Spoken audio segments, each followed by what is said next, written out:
राधे राधे, हरे कृष्णा। आप सभी का दिन शुभ और मंगलमय हो। आज मार्गशीर्ष मास के कृष्ण पक्ष की षष्ठी तिथि है, जो कि शाम 5:03 तक रहेगी और बाद में सप्तमी तिथि प्रारंभ हो जाएगी। और आज है मार्गशीर्ष मास का छठा दिन। और मार्गशीर्ष मास के हर गुरुवार को माँ लक्ष्मी जी की पूजा का विधान है।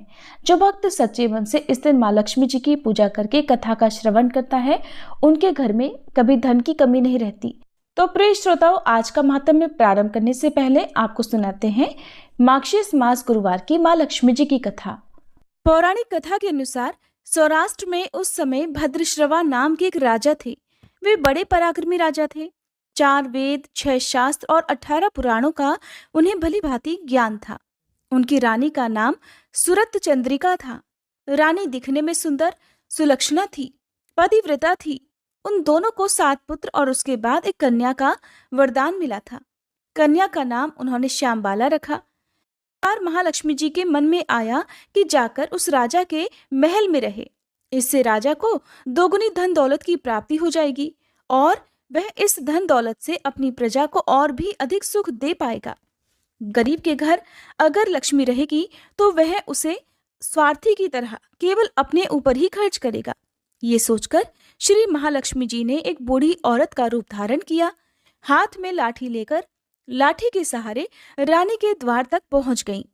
हालांकि उन्होंने बूढ़ी औरत का रूप धारण किया था, लेकिन फिर भी उनके चेहरे पर देवी का सा तेज विद्यमान था। उन्हें देखते ही एक दासी सामने आई। उसने इनका नाम, धाम, कर्म, धर्म सब कुछ पूछ डाला।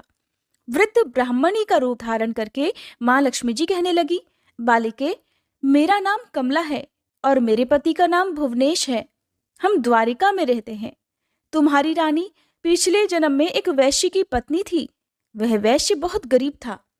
गरीबी के कारण हर रोज उनके घर में झगड़े हुआ करते थे और उसका पति रोज उसे मारा करता था। इन बातों से तंग आकर एक दिन वह घर छोड़कर चली गई और जंगल में खाली पेट भटकने लगी।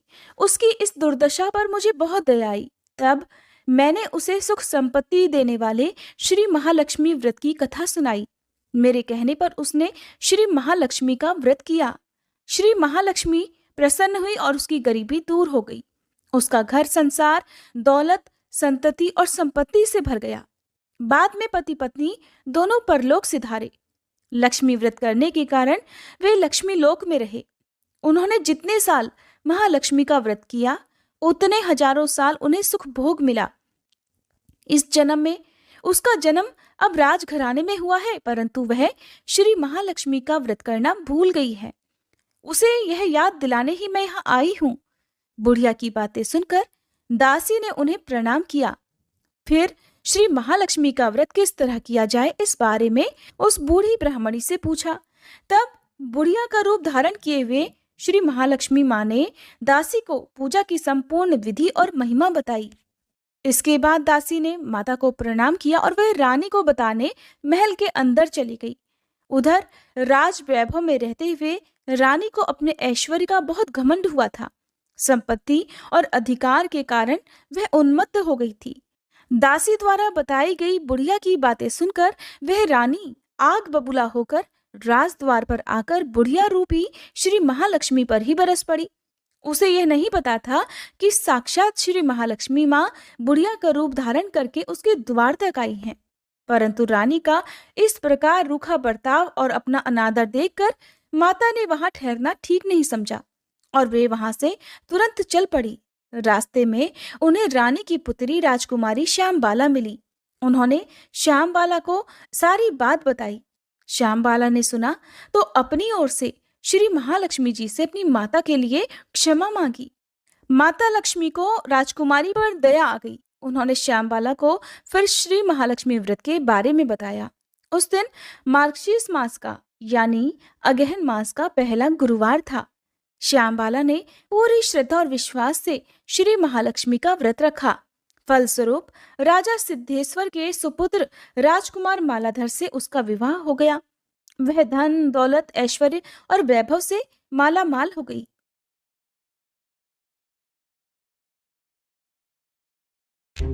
আৰু কোৱাচোন কি খবৰ? হাই, পঢ়া শেষ হ'ল। হয় দে ৰিজাল্টটো ভাল হৈছে। হয় দে তই কিয় ইমান দুখত আছ? এতিয়া ভৱিষ্যতৰ প্লেন কি? নাজানো এতিয়া মাত্ৰ ভাল কোম্পানী এটাত সুযোগ পালেই হ'ল আৰু पति के साथ ससुराल में बड़े आनंद से दिन बिताने लगी। इधर श्री महालक्ष्मी जी का रानी पर प्रकोप हुआ, जिसके कारण राजा भद्रश्रवा का संपूर्ण राज्य और राज कारोबार नष्ट हो गया। यहाँ तक कि खाने के लाले पड़ गए। ऐसी हालत में एक दिन रानी ने राजा से निवेदन किया कि हे राजन, हमारा दामाद तो इतना बड़ा राजा है, धनवान है, ऐश्वर्यशाली है, क्यों ना उसके पास जाया जाए, उसे अपना हाल बताएं, वह जरूर हमारी मदद करेगा। रानी की बात सुनकर राजा भद्रश्रवा अपने दामाद के पास जाने के लिए तैयार हुए। राज्य में पहुंचकर एक तालाब के किनारे थोड़ी देर विश्राम करने के लिए ठहरे। तालाब में पानी लेने आते जाते दासियों ने उन्हें देखा। उन्होंने विनम्रता से उनके बारे में पूछा। जब उन्हें ये पता चला कि वे रानी श्यामबाला के पिता हैं, तो दौड़ते हुए जाकर उन्होंने अपनी रानी को सारी बात बताई। रानी ने दासी के हाथ राज परिधान भेजकर बड़े ठाट से अपने पिता का स्वागत और सत्कार करवाया, खान पान करवाया। जब वे लौटने लगे तो सोने की मोहरों से भरा हुआ घड़ा दिया। राजा भद्रश्रवा जब वापस अपने महल में लौटे तो उन्हें देखकर रानी सूरत चंद्रिका बड़ी प्रसन्न हुई। जैसे ही उन्होंने सोने की मोहरों से भरे हुए घड़े का मुंह खोला, पर हाय भगवान, घड़े में तो धन के बदले कोयले भरे हुए थे, और यह सब श्री महालक्ष्मी जी के प्रकोप से हुआ था। इसी प्रकार दुर्दशा में उनके कई और दिन बीत गए। इस बार रानी खुद अपनी कन्या के पास गई। वह दिन अगहन मास का अंतिम गुरुवार था। श्यामबाला ने श्री महालक्ष्मी जी का व्रत किया, पूजा की और अपनी माता से भी व्रत करवाया। इसके बाद रानी अपने घर आ गई। श्री महालक्ष्मी जी का व्रत रखने पर उसे फिर से अपने राजपाट, धन दौलत और ऐश्वर्य की प्राप्ति हो गई। वह फिर से सुख, शांति और आनंदमय जीवन बिताने लगी। कुछ दिनों के बाद राजकन्या श्यामबाला अपने पिता के घर आई। उसे अपने घर आई देखकर सूरत चंद्रिका को पुरानी पिछली बातें याद आ गई। वह सोचने लगी कि जब उनकी दुर्दशा हुई थी तो कैसे उनकी पुत्री ने अपने पिता को घड़ा भरकर कोयला दिया था और कोई मदद ही नहीं की थी। तब जैसे ही श्यामबाला अपने पिता के घर में आई, उसका कुछ भी आदर सत्कार नहीं किया गया, बल्कि उसका अपमान किया गया, और उसने इस बात का बुरा भी नहीं माना। लेकिन अपने घर लौटते समय उसने पिता के घर से थोड़ा सा नमक ले लिया।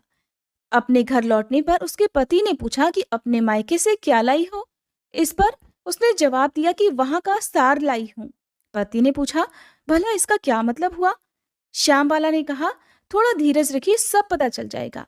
फिर उस दिन श्यामबाला ने कई तरह के भोजन बनवाए और उसमें नमक नहीं डाला। बिना नमक का भोजन उसने अपने पति के सामने परोसा।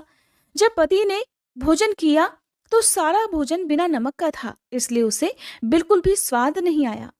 फिर श्यामबाला ने थाली में अपने पिता के यहाँ से लाया हुआ नमक डाला, जिससे भोजन में स्वाद आने लगा। तब श्यामबाला ने अपने पति से कहा, यही है वह मायके से लाया हुआ सार। पति को उसकी बात सही लगी। फिर वे दोनों हंसी मजाक करते हुए भोजन करने लगे। कहते हैं कि इसी तरह जो कोई भी श्रद्धा भाव से श्री महालक्ष्मी जी की पूजा करे, उसे माँ लक्ष्मी जी की कृपा अवश्य ही प्राप्त होती है। सुख, संपत्ति और शांति की प्राप्त होती है। सभी मनोकामनाएं पूर्ण हो जाती हैं। परंतु ये सब कुछ प्राप्त होने पर भी माँ लक्ष्मी जी की पूजा को भूलना नहीं चाहिए, और हर गुरुवार को व्रत का पाठ अवश्य ही करना चाहिए। इस तरह श्री महालक्ष्मी जी की महिमा भक्तों की मनोकामनाएं अवश्य ही पूर्ण करती हैं। अब सुनिए अगहन मास की माँ लक्ष्मी जी की दूसरी पौराणिक कथा। एक गांव में एक बार एक गरीब ब्राह्मण रहा करता था। वह नियमित रूप से जगत के पालनहार विष्णु भगवान की आराधना किया करता था। उसकी पूजा भक्ति से प्रसन्न होकर उसे एक दिन भगवान विष्णु ने दर्शन दिए और उस ब्राह्मण से वर मांगने के लिए कहा। तब ब्राह्मण ने लक्ष्मी जी का निवास अपने ही घर में होने की इच्छा प्रकट की। तब श्री विष्णु ने लक्ष्मी जी की प्राप्ति का मार्ग उसे बताया। उन्होंने बताया कि मंदिर के सामने एक स्त्री आती है जो यहाँ आकर उपले थापती है। तुम उसे अपने घर आने का निमंत्रण दे देना, वही देवी लक्ष्मी है। साथ ही विष्णु भगवान ने ब्राह्मण से कहा कि जब धन की देवी लक्ष्मी तुम्हारे घर पधारेंगी तब तुम्हारा घर धन और धान्य से भर जाएगा। ऐसा कहकर श्री विष्णु जी अंतर्ध्यान हो गए अगले दिन वह ब्राह्मण सुबह ही मंदिर के सामने जाकर बैठ गया। लक्ष्मी जी उपले थापने के लिए आई तो ब्राह्मण ने उनसे अपने घर आने का निवेदन किया। ब्राह्मण की बात सुनकर लक्ष्मी जी समझ गई कि यह सब विष्णु जी के कहने पर ही हुआ है। तब लक्ष्मी जी ने ब्राह्मण से कहा कि मैं तुम्हारे घर चलूंगी, लेकिन इसके पहले तुम्हें महालक्ष्मी व्रत करना होगा। तुम मार्गशीर्ष महीने के हर गुरुवार को मेरा व्रत और पूजन सच्चे मन से करके व्रत की कथा अवश्य ही पढ़ना और सुनना, तब मैं तुम्हारे सारे मनोरथ पूर्ण अवश्य करूंगी। तब ब्राह्मण ने देवी के कहे अनुसार मार्गशीर्ष मास के गुरुवार को व्रत और पूजन किया और देवी को उत्तर दिशा की तरफ मुंह करके पुकारा, जिसके बाद माँ लक्ष्मी जी ने उस ब्राह्मण के घर में धन धान्य और सुख संपत्ति के भंडार भर दिए। इस प्रकार मार्गशीर्ष मास के गुरुवार के व्रत के प्रभाव से वह ब्राह्मण अंत समय में बैकुंठ लोक को गया। प्रेम से बोलिए लक्ष्मी माता की जय। अब सुनिए मार्गशीर्ष मास महात्म्य का छठा अध्याय। इससे पहले के अध्याय में आपने सुना था श्री राधा रानी के स्तोत्र और नाम कवच आदि के बारे में। आज आप सुनेंगे माँ दुर्गा जी के 16 नामों के बारे में, साथ ही दुर्गा जी की उत्पत्ति कैसे हुई और बहुत सारी कथाएं भी आज आप सुनेंगे। देवर्षि नारद ने मुनिवर श्री नारायण से कहा कि हे ब्राह्मण, मैंने अत्यंत अद्भुत संपूर्ण उपाख्यानों को सुन लिया, अब दुर्गा जी के उत्तम उपाख्यान को भी सुनना चाहता हूँ। वेद की कौथुमी शाखा में जो दुर्गा, नारायणी, ईशाना, विष्णुमाया, शिवा, सती, नित्या, सत्या, भगवती, सर्वाणी, सर्वमंगला, अंबिका, वैष्णवी, गौरी, पार्वती और सनातनी, ये 16 नाम बताए गए हैं, वे सबके लिए कल्याणदायक हैं। वेद वेताओं में श्रेष्ठ नारायण इन 16 नामों का जो उत्तम अर्थ है वो सबको अभीष्ट है। उसमें सर्वसम्मत वेदोक्त अर्थ को आप बतलाइए। पहले किसने दुर्गा जी की पूजा की है, फिर दूसरी, तीसरी और चौथी बार किन किन लोगों ने उनका सभी जगह पूजन किया है। तब श्री नारायण जी कहने लगे, हे देवर्षि, भगवान विष्णु ने वेद में इन 16 नामों का अर्थ किया है। महामुने, अब देवी का वेदोक्त उपाख्यान भी सुनो। पहले पहल परमात्मा श्री कृष्ण ने सृष्टि के आदिकाल में गोलोकवर्ती वृंदावन के रास मंडल में देवी की पूजा की थी। दूसरी बार मधु और कैटभ से भय प्राप्त होने पर ब्रह्मा जी ने उनकी पूजा की। तीसरी बार त्रिपुरारी महादेव ने त्रिपुर से प्रेरित होकर देवी का पूजन किया था। चौथी बार पहले दुर्वासा के शाप से राज्य लक्ष्मी से भ्रष्ट हुए देवराज इंद्र ने भक्ति भाव के साथ देवी भगवती सती की आराधना की थी। तब से मुनिंद्रों, सिद्धेंद्रों, देवताओं और श्रेष्ठ महर्षियों द्वारा संपूर्ण विश्व में सब ओर सदा देवी की पूजा होने लगी। हे मुने, पूर्व काल में संपूर्ण देवताओं के तेज पुंज से देवी प्रकट हुई थी। उस समय सब देवताओं ने अस्त्र शस्त्र और आभूषण दिए थे। उन्हीं दुर्गा देवी ने दुर्ग आदि दैत्यों का वध किया था और फिर देवताओं को अभीष्ट वरदान के साथ उनका राज्य वापस लौटाया था। दूसरे कल्प में महात्मा राजा सुरथ ने, जो कि मेधस ऋषि के शिष्य थे, सरिता के तट पर मिट्टी की मूर्ति में देवी की पूजा की थी। उन्होंने वेदोक्त 16 उपचार अर्पित करके विधिवत पूजन और ध्यान के बाद कवच धारण किया था और फिर परिहार नामक स्तुति करके अभीष्ट वरदान प्राप्त किया। इसी तरह उस सरिता के तट पर उसी मृणमयी मूर्ति में एक वैश्य ने भी देवी की पूजा करके मोक्ष को प्राप्त किया था। राजा और वैश्य ने अपनी आंखों से आंसू बहाते हुए दोनों हाथ जोड़कर देवी की स्तुति की।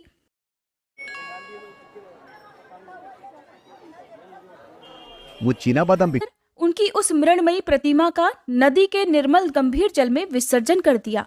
वैसी मृणमयी प्रतिमा को जलमग्न हुई देखकर राजा और वैश्य दोनों रो पड़े। फिर वहां से वो कहीं और चले गए। वैश्य ने देह त्याग करके जन्मांतर में पुष्कर तीर्थ में दुष्कर तपस्या की और दुर्गा देवी के वरदान से वे गोलोक धाम में चले गए। राजा अपने निष्कंटक राज्य को लौट गए और वहां सभी के आदरणीय होकर बलपूर्वक शासन करने लगे। उन्होंने 60,000 वर्षों तक राज्य का भोग किया। फिर अपनी पत्नी और राज्य का भार अपने पुत्र को सौंपकर वे काल योग से पुष्कर में तपस्या करके दूसरे जन्म में सावर्णी मनु हुए। हे वत्स, हे मुनिश्रेष्ठ, इस प्रकार मैंने आगमों के अनुसार दुर्गोपाख्यान का संक्षेप से वर्णन कर दिया। अब तुम और क्या सुनना चाहते हो? फिर देवर्षि नारद के पूछने पर भगवान नारायण ने तारा की कथा कही और चैत्र तनय राजा अधिरथ से राजा सुरथ की उत्पत्ति का प्रसंग भी सुनाया। देवर्षि नारद के प्रश्न का उत्तर देते हुए भगवान नारायण बोले कि ध्रुव के पौत्र और उत्कल के पुत्र बलवान नंदी स्वयंभू मनु के वंश में सत्यवादी और जितेंद्रीय राजा थे। उन्होंने 100 अक्षौहिणी सेना साथ लेकर महामती सुरथ के राज्य को चारों ओर से घेर लिया। नारद, दोनों पक्षों में पूरे 1 वर्ष तक लगातार युद्ध होता रहा। अंत में चिरंजीवी वैष्णव नरेश नंदी ने सुरथ पर विजय प्राप्त कर ली। नंदी ने उन्हें राज्य से बाहर कर दिया। इस तरह भयभीत राजा सुरथ रात में अकेले घोड़े पर सवार होकर घने वन में चले गए। वहां भद्रा नदी के तट पर उनकी एक वैश्य से भेंट हुई। मुने उन दोनों ने परस्पर बंधु भाव की स्थापना की। वे दोनों मित्र हो गए, उनमें बड़ा प्रेम हो गया। राजा वैश्य के साथ मेधस के आश्रम पर गए। भारत में सत्पुरुषों के लिए जो दुष्कर पूर्ण क्षेत्र है, उस पुष्कर में जाकर राजा ने उन महातेजस्वी मुनि का दर्शन किया। मेधस जी अपने शिष्यों को परम दुर्लभ ब्रह्म तत्व का उपदेश दे रहे थे। राजा और वैश्य ने भी मस्तक झुकाकर उन मुनि श्रेष्ठ को प्रणाम किया। मुनि ने उन दोनों अतिथियों का आदर किया और उन्हें आशीर्वाद दिया। फिर अलग अलग उन दोनों का कुशल मंगल, जाति और नाम पूछा। राजा सुरथ ने उन मुनीश्वर को बारी बारी से उनके प्रश्नों का उत्तर दिया। राजा सुरथ बोले, हे ब्राह्मण, मैं राजा सुरथ हूँ और मेरा जन्म चैत्र वंश में हुआ है। इस समय बलवान राजा नंदी ने मुझे अपने राज्य से निकाल दिया है। अब मैं कौन सा उपाय करूं, किस प्रकार पुनः अपने राज्य पर अपना अधिकार प्राप्त कर सकूं? हे मुनिवर, आप ये बताइए। हे महाभाग, हे मुने, मैं तो आपकी ही शरण में आया हूँ। ये समाधि नामक वैश्य है और ये बड़ा धर्मात्मा है। फिर भी दैववश इसके स्त्री पुत्रों ने धन के लालच से इसको घर से बाहर निकाल दिया है। इसका अपराध तो बस इतना ही है कि यह स्त्री पुत्रों और बंधु बांधवों के मना करने पर भी प्रतिदिन ब्राह्मणों को प्रचुर धन और रत्न दान में दिया करता था। इसी से क्रोध में आकर उन लोगों ने इसे घर से निकाल दिया। फिर जब उन लोगों को दुख हुआ तो वो इसे ढूंढते हुए यहाँ आए हैं, परंतु ये पवित्र, ज्ञानी और विरक्त वैश्य अब उनके आग्रह करने पर भी घर को नहीं लौटना चाहता। तब इसके पुत्र भी पितृ शोक से संतप्त होकर सभी कर्मों से विरक्त हो गए और सारा धन ब्राह्मणों को देकर घर छोड़कर वन को चले गए। श्री हरि का परम दुर्लभ दास से प्राप्त हो, यही इस वैश्य का अब अभीष्ट मनोरथ हो गया है। इस निष्काम वैश्य को ये अभीष्ट वस्तु कैसे प्राप्त होगी? हे मुनिवर, आप कृपया विस्तार पूर्वक बताने की कृपा करें। तब श्री मेधस ने कहा, राजन, निर्गुण परमात्मा श्री कृष्ण की आज्ञा से दुर्लंघित त्रिगुणमयी विष्णु माया सभी विश्व को अपनी माया से ढक देती है। वह कृपामयी देवी जिन धर्मात्मा पुरुषों पर कृपा करती है, उन्हें दया करके परम दुर्लभ श्री कृष्ण भक्ति प्रदान करती है। राजन, परंतु जिन मायावी पुरुषों पर विष्णु माया दया नहीं करती, उन दुर्गतिग्रस्त जीवों को माया द्वारा ही मोहजाल से बांध देती है। राजन, मैं प्रचेता का पुत्र और ब्रह्मा जी का पौत्र हूँ और भगवान शंकर से ज्ञान प्राप्त करके परमात्मा श्री कृष्ण का भजन करता हूँ। महाराज, नदी के तट पर जाओ और सनातनी दुर्गा का भजन करो। तुम्हारे मन में राज्य की कामना है, इसलिए वे देवी तुम्हें आवरणी बुद्धि प्रदान करेंगी और इस निष्काम वैष्णव वैश्य को वे कृपामयी वैष्णवी देवी शुद्ध विवेचना बुद्धि देंगी। ऐसा कहकर कृपा निधान मुनिवर मेधस ने उन दोनों को दुर्गा जी की पूजन विधि, स्तोत्र, कवच और मंत्र का उपदेश दिया। वैश्य ने उन कृपामयी देवी की आराधना करके मोक्ष प्राप्त कर लिया और राजा को फिर अपना अभीष्ट राज्य, मनु का पद और मनोवांछित परम ऐश्वर्य प्राप्त हो गया। इस प्रकार मैंने सुखद, सारभूत और मोक्षदायक परम उत्तम दुर्गा जी का उपाख्यान पूर्ण रूप से सुना दिया। हे देवर्षि, अब तुम और क्या सुनना चाहते हो? देवर्षि नारद ने पूछा, भगवान, जो सर्वोत्कृष्ट मूढ़ों के लिए ज्ञान की वृद्धि कराने वाला तथा अमृत का उत्तम सागर है, उसे तो मैंने सुन लिया। अब मैं गणेश खंड को, जो मनुष्यों के संपूर्ण मंगलों का भी मंगल स्वरूप और गणेश जी के जन्म वृतांत से भी परिपूर्ण है, उसे सुनना चाहता हूँ। जगदीश्वर, भला पार्वती जी के शुभ उदर से सुरश्रेष्ठ गणेश जी की उत्पत्ति कैसे हुई? किस प्रकार पार्वती देवी ने ऐसे पुत्र को प्राप्त किया? गणेश जी किस देवता के अंश से उत्पन्न हुए थे? उन्हें जन्म क्यों लेना पड़ा? वे अयोनिस थे, अर्थात खुद ही प्रकट हुए थे या किसी योनि से उत्पन्न हुए थे? उनका ब्रह्म तेज कैसा था? उनमें कितना पराक्रम था? उनकी तपस्या कैसी थी? वे कितने ज्ञानी थे और उनका यश कितना निर्मल था? जगदीश्वर नारायण, शंभु और ब्रह्मा के रहते हुए संपूर्ण विश्व में सबसे पहले उनकी ही पूजा क्यों होती है? वे हाथी के मुख वाले एकदंत और विशाल तोंद वाले कैसे हो गए? महाभाग, पुराणों में उनके रहस्यमय जन्म वृतांत का वर्णन किया गया है। कृपया आप उस परम मनोहर और अत्यंत विस्तृत चरित्र को पूर्ण रूप से कहिए, क्योंकि उसे सुनने के लिए मुझे परम कौतूहल हो रहा है। तब श्री नारायण कहने लगे, नारद, मैं उस परम अद्भुत रहस्य का वर्णन करता हूँ, सुनो। वह पाप संताप का हरण करने वाला, संपूर्ण विघ्नों का नाश करने वाला, सभी तरह के मंगलों को देने वाला, सार रूप और सभी पापों का नाश करने वाला है। दैत्यों द्वारा पीड़ित हुए देवताओं की तेजो राशि से उत्पन्न हुई देवी ने दैत्य समुदाय का संहार कर डाला था। फिर वे दक्ष की कन्या होकर प्रकट हुई थी। उस समय उन देवी का नाम सती था। उन्होंने अपने स्वामी अर्थात शिवजी की निंदा होने के कारण योग धारणा द्वारा अपने शरीर का परित्याग कर दिया था और फिर शैलराज की परमप्रिय पत्नी मैना के पेट से जन्म लिया। पर्वतराज ने उन पार्वती जी का विवाह शंकर जी के साथ कर दिया। तब महादेव जी उन्हें अपने साथ लेकर निर्जन वन में चले गए। वहां बहुत लंबे समय तक शंकर जी पार्वती जी का विहार चलता रहा। जब देवताओं ने आकर विहार से विरत होने के लिए उनसे प्रार्थना की, तब भगवान शंकर विरत हो गए। उस समय महादेव जी का शुक्र भूमि पर गिर पड़ा, जिससे स्कंद कार्तिकेय उत्पन्न हुए। तब पार्वती जी ने शंकर जी से एक श्रेष्ठ पुत्र के लिए प्रार्थना की। तब महादेव जी ने कहा, हे पार्वती, मैं उपाय बताता हूँ, सुनो। उस उपाय से तुम्हारा परम कल्याण होगा, क्योंकि त्रिलोकी में उपाय करने से ही कार्य की सिद्धि होती है। मैं तुमसे जिस उपाय का वर्णन करूंगा वह संपूर्ण अभीष्ट सिद्धि का बीज रूप, परम मंगलदायक और मन को हर्ष प्रदान करने वाला है। देवी, तुम श्री हरि की आराधना करके व्रत आरंभ करो। 1 वर्ष तक तुम्हें इस व्रत का पालन करना होगा। इस व्रत का नाम पुण्यक है। यह महाकठोर बीज कल्पतरु के समान अभीष्ट सिद्ध करने वाला, उत्कृष्ट, सुखदायक, पुण्यदाता, सार रूप और समस्त संपत्तियों को देने वाला है।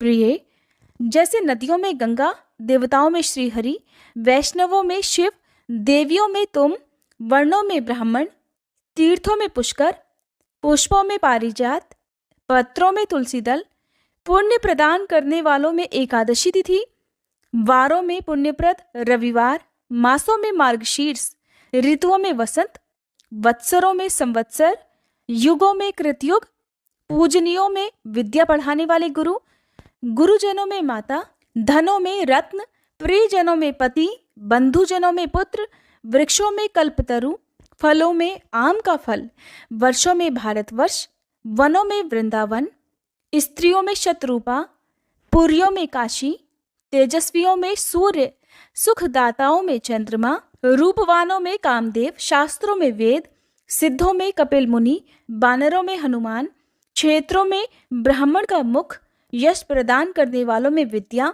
और मनोहारिणी कविता, व्यापक वस्तुओं में आकाश, शरीर के अंगों में नेत्र, विभवों में हरि कथा, सुखों में हरि का ध्यान, स्पर्शों में पुत्र का स्पर्श, हिंसकों में दुष्ट, पापों में झूठ बोलना, तपस्वियों में ब्रह्मा, भक्ष्य वस्तुओं में अमृत, अन्नों में धान, पवित्र करने वालों में जल, शुद्ध पदार्थों में अग्नि, तेजस वस्तुओं में स्वर्ण, मीठे पदार्थों में प्रिय भाषण, पक्षियों में गरुड़, हाथियों में देवराज इंद्र का वाहन ऐरावत, योगियों में कुमार अर्थात सनत कुमार आदि, देवर्षियों में नारद, गंधर्वों में चित्ररथ, बुद्धिमानों में बृहस्पति, श्रेष्ठ कवियों में शुक्राचार्य जी, काव्यों में पुराण, सोतों में समुद्र, क्षमाशीलों में पृथ्वी, लाभों में मुक्ति, संपत्तियों में हरि भक्ति, पवित्रों में वैष्णव, वर्णों में ओंकार, मंत्रों में विष्णु मंत्र, बीजों में प्रकृति, विद्वानों में वाणी, छंदों में गायत्री छंद, यक्षों में कुबेर, सर्पों में वासुकी नाग, पर्वतों में तुम्हारे पिता हिमवान, गौओं में सुरभि, वेदों में सामवेद, तृणों में कुश, सुखप्रदों में लक्ष्मी जी, शीघ्रगामियों में अर्थात सबसे तेज चलने वालों में मन, अक्षरों में आकार, हितैषियों में पिता, यंत्रों में शालिग्राम शिला, पशु अस्थियों में विष्णु पुंजर, चौपायों में सिंह, जीवधारियों में मनुष्य, इंद्रियों में मन, रोगों में मंदाग्नि, अदिति पुत्रों में इंद्र, दैत्यों में बलि, साधुओं में प्रहलाद, दानियों में दधीची, अस्त्रों में ब्रह्मास्त्र, चक्रों में सुदर्शन चक्र, मनुष्यों में राजा रामचंद्र और धनुर्धारियों में लक्ष्मण जी श्रेष्ठ हैं। और जैसे श्री कृष्ण सर्वाधार, समस्त जीवों द्वारा पूजनीय, सबके बीज स्वरूप, सब कुछ देने वाले और सभी वस्तुओं के सार रूप हैं, उसी प्रकार यह पुण्यक व्रत संपूर्ण व्रतों में श्रेष्ठ है। इसलिए हे महाभागे, तुम इस व्रत का अनुष्ठान करो। ये तीनों लोकों में अत्यंत दुर्लभ है। इस व्रत के पालन से ही तुम्हें संपूर्ण वस्तुओं का सार रूप पुत्र प्राप्त होगा। इस व्रत के द्वारा संपूर्ण प्राणियों के मनोरथ सिद्ध करने वाले श्री कृष्ण की आराधना की जाती है, जिनके सेवन से, जिनके दर्शन से मनुष्य अपने करोड़ों पितरों के साथ मुक्त हो जाता है। जो मनुष्य विष्णु मंत्र ग्रहण करके श्री हरि की सेवा करता है, वह भारतवर्ष में अपने जन्म धारण को सफल कर देता है। वह अपने पूर्वजों का उद्धार करके निश्चय ही बैकुंठ लोक में जाता है और श्री कृष्ण का पार्षद होकर सुखपूर्वक आनंद का उपभोग करता है। वह भक्त अपने भाई, बंधु बांधव, भृत्य, संगी, साथी और अपनी पत्नी का उद्धार करके श्री हरि के परम पद को प्राप्त हो जाता है।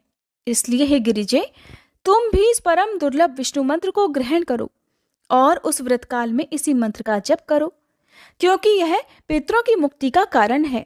ऐसा कहकर भगवान शंकर गिरिजा जी के साथ तुरंत ही गंगा तट पर गए और उन्होंने प्रसन्नता पूर्वक कवच और स्तोत्र सहित मनोहर विष्णु मंत्र पार्वती जी को सुनाया।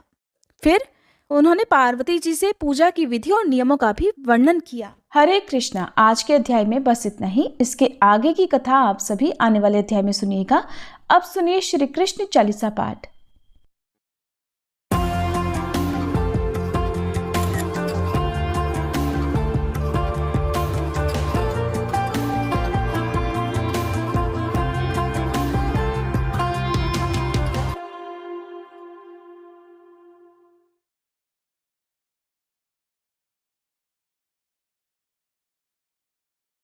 बंशी शोभित कर मधुर, नील जलद तन श्याम, अरुण अधर जनु बिंबा फल, नयन कमल अभिराम, पूर्ण इंद्र अरविंद मुख, पीतांबर शुभ साज, जय मन मोहन मदन छवि, कृष्ण चंद्र महाराज। जय यदुनंदन जय जगवंदन, जय वसुदेव देवकी नंदन, जय यशोदासुत नंद दुलारे, जय प्रभु भक्तन के धृगतारे, जय नट नागर नाग नथैया, कृष्ण कन्हैया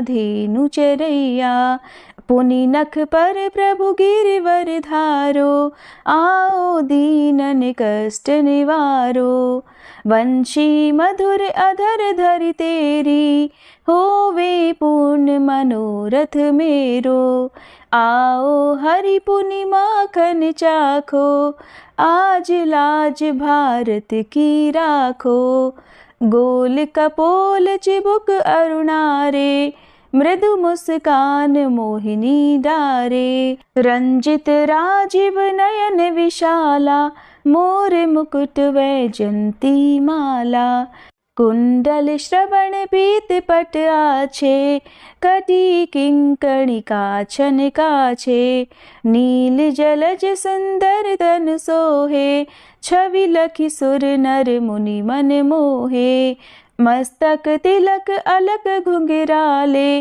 आओ कृष्ण बांसुरी वाले, करी पय पान पूत नहीं तार्यो, अका बका कागा सुर मार्यो, मधुवन जलत अग्नि जब ज्वाला, भय शीतल लखि तहि नंद लाला, सुरपति जब ब्रज चढ़ियो रिसाई, मसूर धार वारी वर्षाई, लगत लगत ब्रज चहन बहायो, गोवर्धन नख धारी बचायो, लखि यशोदा मन भ्रम अधिकाई, मुख मह 14 भुवन दिखाई, दुष्ट कंस अति उधम मचायो, कोटि कमल जब फूल मंगायो, नाथी काली यही तब तुम लीन्हे, चरण चिन्ह दे निर्भय कीन्हे, करी गोपिन संग रास विलासा, सबकी पूरन करी अभिलाषा। केतिक महा असुर संग हार्यो, कंस ही केस पकड़ दे मार्यो। मात पिता की बंदी छुड़ाई, उगर सेन कह राज दिलाई। मही से मृतक छह सुत लायो, मातु देव की शोक मिटायो। भौमासुर मुर दैत्य संहारो, लाए शत दश सहस कुमारो। दे भी नहीं तृण चीर संहारा, जरा सिंधु राक्षस कह मारा। असुर बकासुर आदिक मार्यो, भक्तन के तब कष्ट निवार्यो। दीन सुदामा के दुख टार्यो, तंदुल 3 मूठ मुख डार्यो। प्रेम के साग विदुर घर मांगे, दुर्योधन के मेवा त्यागे। लखी प्रेम की महिमा भारी, ऐसे श्याम दीन हितकारी। भारत के पारथ रथ हाके, लिए चक्र कर नहीं बल ताके। निज गीता के ज्ञान सुनाए, भक्तन हृदय सुधा वर्षाए। मीरा थी ऐसी मत वाली, विष पी गई बजा कर ताली। राना भेजा सांप पिटारी, शालिग्राम बने बनवारी। निज माया तुम विधि ही दिखायो, उरते संशय सकल मिटायो। तब शत निंदा करि तत्काला, जीवन मुक्त भयो शिशुपाला। जब ही द्रौपदी टेर लगाई, दीनानाथ लाज अब जाई। तुरत ही वसन बने नंदलाला, बढ़े चीर भय अरि मुँह काला। असनाथ के नाथ कन्हैया, डूबत भंवर बचावत नैया। सुंदर दास आस उरधारी, दया दृष्टि की जय बनवारी। नाथ सकल मम कुमति निवारो, क्षमहु बेगी अपराध हमारो। खोलो पट अब दर्शन दीजे, बोलो कृष्ण कन्हैया की जय। बोलो कृष्ण कन्हैया की जय, बोलो कृष्ण कन्हैया की जय। ये चालीसा कृष्ण का पाठ करे उरधारी, अष्ट सिद्धि नवनिधि फल लहे पदार्थ चारी। बोलो श्री कृष्ण भगवान की जय।